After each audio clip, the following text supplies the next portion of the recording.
In the previous videos, we showed you how to create Google Ads and Google Merchant accounts. Now it's time to show you how to link these accounts.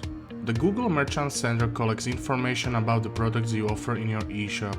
You can then use these data to create advertising, especially remarketing campaigns.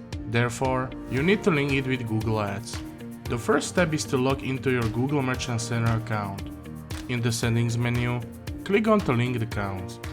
Now you can see your Google Ads ID. Simply click on the link button to link these accounts. Your request has been sent. Now log into your Google Ads account and simply accept this request.